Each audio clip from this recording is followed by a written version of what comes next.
शिव महापुराण की जय। हम सभी लोगों ने शिव महापुराण के अंतर्गत बहुत ही सुंदर उपाख्यान को श्रवण किया कि किस प्रकार दक्ष ने भगवान शिव का अपमान किया है। हम सभी लोगों ने जाना। जिस वक्त बहुत सी वार्ता दक्ष ने भगवान शिव को शाप दिया, नंदी जी ने दक्ष को और जो दक्ष के अनुयायी ब्राह्मण थे उन सभी को श्राप दिया, लेकिन फिर भी नंदी जी का चित्त जो था शांत नहीं हुआ। भगवान शिव ने कहा, है नंदी, तुम मेरी बात को ध्यान से सुनो। तुम परम ज्ञानी हो, तुम्हें क्रोध नहीं करना चाहिए। तुम व्यथा ही भ्रम में पड़ रहे हो और तुम जानते हो कि मुझे शाप जो है छू भी नहीं सकता है और तुमने व्यथा ही, अरे भाई शांत हो जाओ दिन देर, तुमने व्यथा ही दक्ष को ब्राह्मण कुल को शाप दिया है। तुम्हें ऐसा कदापि नहीं करना चाहिए, क्योंकि शाप मुझे छू नहीं सकता है। शाप मेरा कुछ नहीं कर सकता है। तुम्हें उत्तेजित नहीं होना चाहिए, क्योंकि जो वेदों में सूक्त है वह सूक्त देहधारियों की आत्मा अर्थात परमात्मा का ही है। अतः उन मंत्रों के ज्ञाता नित्य आत्मवेता हैं, इसीलिए तुम्हें रोष नहीं करना चाहिए। उन्हें श्राप ना दो, क्योंकि वे मेरा कुछ नहीं कर सकते हैं। जिनकी बुद्धि दूषित हो गई है, जिनकी बुद्धि ठीक नहीं है, वे ही केवल मात्र ऐसा सोचते हैं।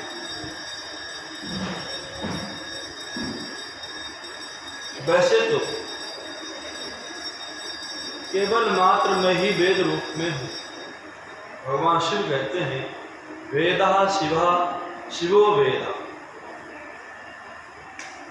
वेद ही शिव है और शिव ही वेद। वेद का पाठ करने वाला, पूजन करने वाला, वो भी शिव ही स्वरूप है। वेदध्यायी सदा शिवा तस्मात् सर्वप्रयत्नेना वेदमेव सदा पठेत्। इसीलिए वेद को पढ़ने वाला भी शिव ही सदृश हो जाता है। भगवान शिव कहते हैं, नंदी तुम शांत हो जाओ, क्योंकि ये संपूर्ण जो तुम्हें दिखाई पड़ रहा है दृश्य और अदृश्य, दृश्य रूप में मैं ही हूँ और अदृश्य रूप में भी मैं ही हूँ। मैं ही केवल मात्र एक यज्ञ हूँ और मैं ही यज्ञ कराने वाला हूँ। मैं ही यज्ञ कराने वाला हूँ, मैं ही यज्ञ करने वाला हूँ और यज्ञ रूप में भी केवल मात्र मैं ही हूँ। मेरे अतिरिक्त कुछ भी नहीं है। यज्ञ की आत्मा मैं हूँ, यज्ञ की परायण यजमान भी मैं ही हूँ, यज्ञ से बहिष्कृत मैं ही हूँ और वास्तव में मेरे अलावा कुछ और है ही नहीं। भगवान शिव कहते हैं कि मैं ही शिव रूप में हूँ, मैं ही विष्णु रूप में हूँ और मैं ही ब्रह्मा रूप में हूँ, मैं ही देवताओं के रूप में, सब कुछ मैं हूँ। फिर अर्थात शाप किसे दिया? इसीलिए तुम चिंता मत करो, शाप मेरा कुछ नहीं कर सकता है, शाप में छू भी नहीं सकता है। ये तो व्यथा की बातें हैं, तुम्हें क्रोध नहीं करना चाहिए। भगवान शिव ने जो है नंदीश्वर को समझाया। नंदीश्वर से कहा कि तुम क्रोध से शून्य हो जाओ और ये जो प्रपंच बाधा है इससे दूर हो जाओ। नंदीश्वर शांत हो गए। ब्रह्मा जी कहते हैं, नारद जी, भगवान शिव ने नंदीश्वर को समझाया, नंदीश्वर शांत हो गए और भगवान अपने प्रिय गणों के साथ में कैलाश पे सुगत पूर्वक रहने लगे। लेकिन दक्ष के अंदर यह चलता रहा कि नहीं, मुझे किसी प्रकार बदला लेना है, मेरा बड़ा अपमान किया है शिव ने, मैं ऐसे नहीं रह सकता हूँ। और बार बार उस घटना को याद करके क्रोध में भर जाते थे। किस प्रकार बदला लूँ, कैसे करूँ। अपनी दुष्ट बुद्धि को न त्याग करके भगवान के प्रति द्वेष रखते थे, और जो भगवान शिव के भक्त होते थे उनसे भी दक्ष हमेशा द्वेष करने लगे। विचार किया मन के अंदर कि ऐसा है, मैं यज्ञ का आयोजन करता हूँ, और यज्ञ जो है भगवान शिव के द्वार पर जाकर के, अर्थात शिव द्वार हरिद्वार जाकर के यज्ञ करेंगे, लेकिन शिव को नहीं बुलाएंगे। अब ध्यान देना, जब आपका कोई बहुत हितैषी, कोई खास नाते आपके सामने आकर के बड़ा आयोजन करे, भगवान शिव कौन है? दक्ष के दामाद है। अपमान के लिए, शिव अपमान करने के लिए कहा हरिद्वार में यज्ञ करेंगे जाकर के, लेकिन उसने शिव को नहीं। तब से पता चलेगा कि कैसा लगता है। और इसी कारण से भगवान शिव ने जो था, भगवान शिव को उसने निमंत्रण नहीं दिया और सुंदर से यज्ञ का आयोजन किया। उस यज्ञ में यज्ञ की दीक्षा ग्रहण की, और उस यज्ञ में अनेक बहुत से लोगों को उसने बुलाया, अनेक देवताओं को बुलाया। अगस्त ऋषि, कश्यप ऋषि, अत्रि, वामदेव, भृगु, दधीचि, व्यास नंदन, भगवान व्यास, भरद्वाज, गौतम, बेल, पराशर, गर्ग, भार्गव, ककुश, सिद्ध, सुमंत, त्रिक, कंक, वैशंपायन, आज अनेक ऋषियों को उसने बुलाया, अनेक ऋषियों को बुलाया। यहाँ तक कि उसने जो यज्ञ में बड़े बड़े देवता थे उन देवताओं को बुलाया, मरुद गुणों को बुलाया, इंद्र को बुलाया, अपने पिता ब्रह्मा को ब्रह्मलोक से बुलाया। और केवल अकेले इन लोगों को नहीं बुलाया था, अब इनसे कहा कि सब लोग अपनी अपनी पत्नियों के साथ में, अपने परिवार के बच्चों के साथ में, शिष्यों के साथ में आओ। अर्थात उनके शिष्यों को, पत्नियों को, पुत्रों को, संतानों को, सबको बुलाया, परिवार के साथ में बुलाया। वैकुंठ धाम से भगवान नारायण को बुलाया, लेकिन भगवान शिव को उसने नहीं बुलाया। यज्ञ में अनेक अनेक देवताओं को, जितने देवता थे सबको बुलाया। नाग लोक से नाग, जितने नाग हैं उन नागों को बुलाया, कुल परिवार सहित बुलाया। दक्ष, वासुकी, कुलिक, करकोटक, पद्म, महापद्म, धृष्ट, महानाग, इन सबको बुलाया परिवार से। यक्षों को बुलाया, गंधर्वों को बुलाया, यहाँ तक तो उसने किसी को छोड़ा ही नहीं, सबको बुलावा दिया, सबको यज्ञ में बुलाया। उन मरुद गणों को बुलाया, 49 मरुद गण कहे गए हैं, उन सबको बुलाया। और देवर्षि, नारद आदि सब उसमें पहुंचे, सब लोग उसमें पहुंचे यज्ञ में, सब के सब लोग। लेकिन भगवान शिव को उसमें नहीं बुलाया। उसने भगवान शिव को इसलिए निकाल दिया यज्ञ से कि भगवान शिव जो है यह वेदवादी नहीं है, इन्हें वैदिक मार्ग से कोई लेना देना नहीं है।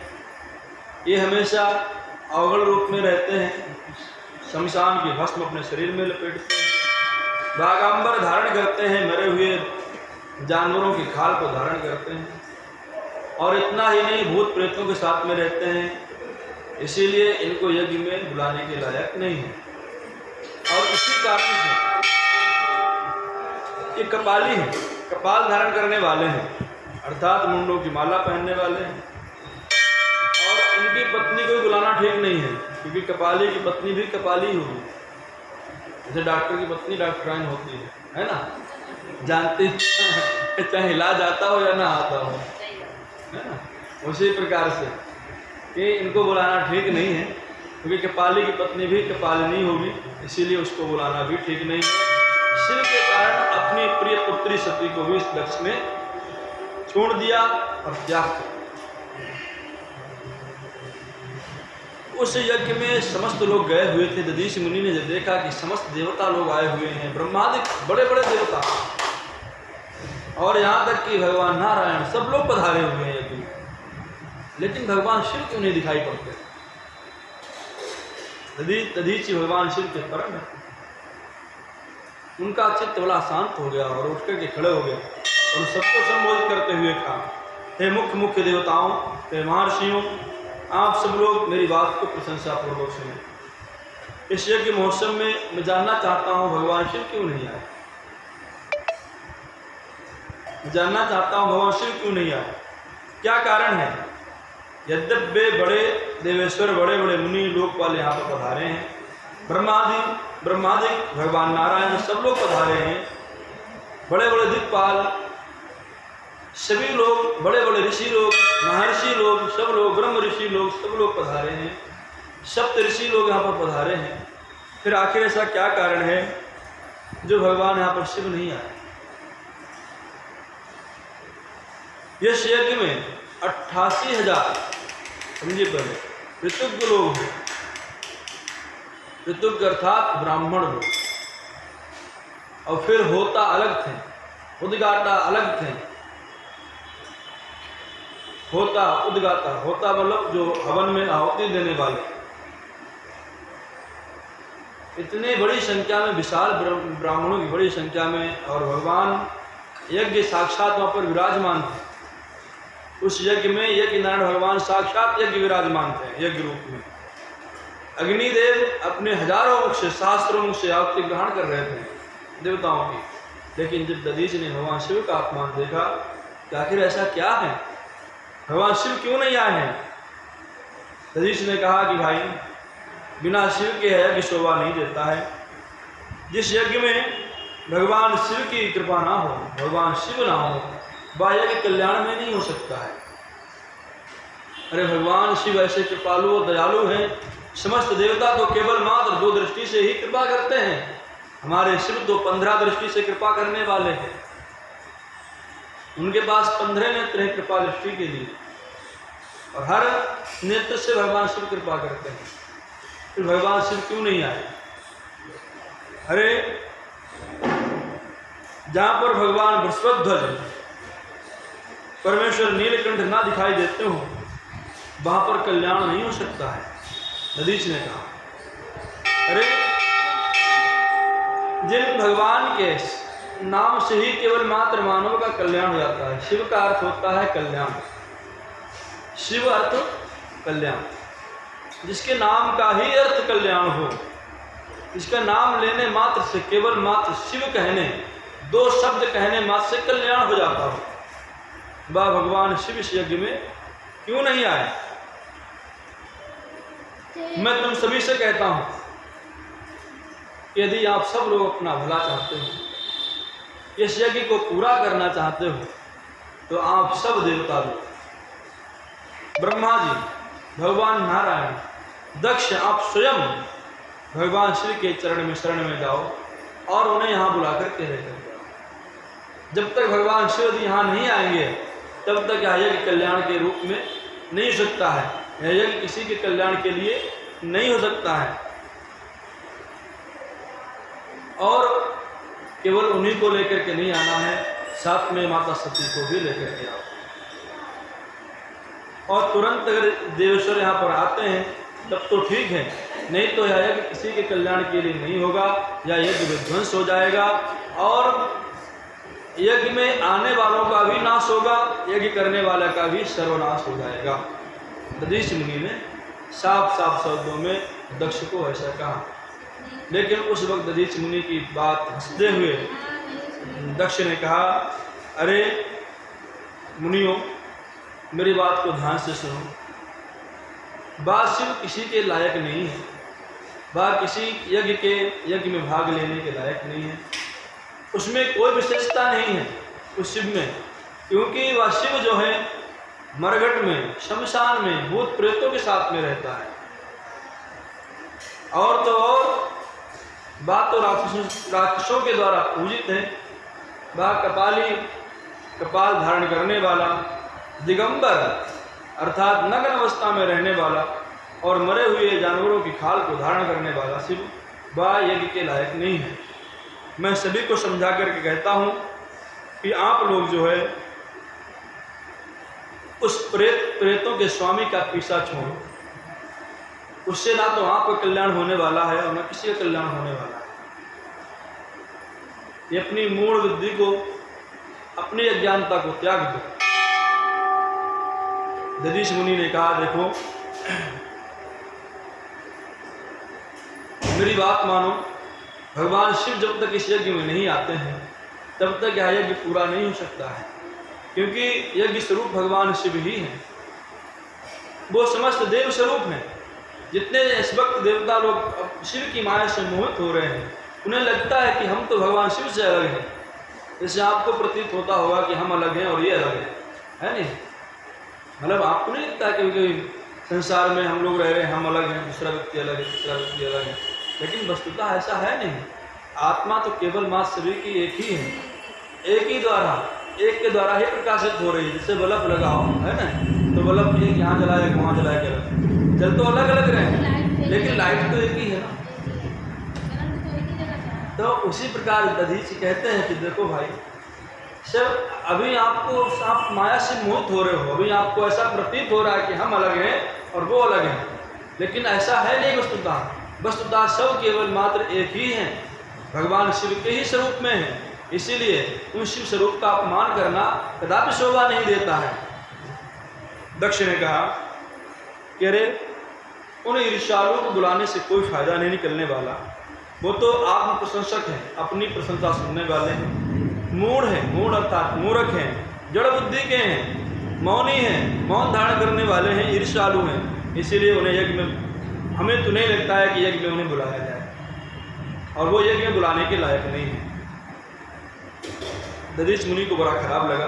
दधीच ने कहा कि देखो, मैं एक बार फिर से कहता हूँ कि यह यज्ञ जो है अयज्ञ हो जाएगा। अयज्ञ मतलब यह यज्ञ जितना, यज्ञ का अर्थ होता है कल्याण हो जाए, सबका कल्याण हो।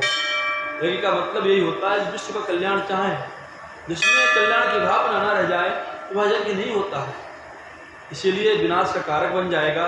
इसीलिए मैं, अगर तुम्हें लगता है कि वह बुलाने के लायक नहीं, तुम्हें इस यज्ञ को छोड़ करके तत्काल इसी वक्त जा रहा हूँ।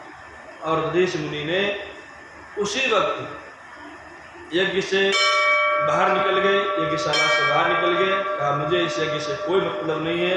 जहाँ भगवान शिव का अपमान होता हो वहाँ कदापि भी नहीं जाना चाहिए, वहाँ रहना भी नहीं चाहिए। यदि आपके अंदर सामर्थ्य है तो उसका बदला लेना चाहिए। बदल लेने की सामर्थ्य ना हो, चुपचाप अपने कान में उंगली डालो, आंख बंद करो, वहाँ से निकल आओ। हरि हरि निंदा सुने जुकाना, लगे पाप गौघात समाना।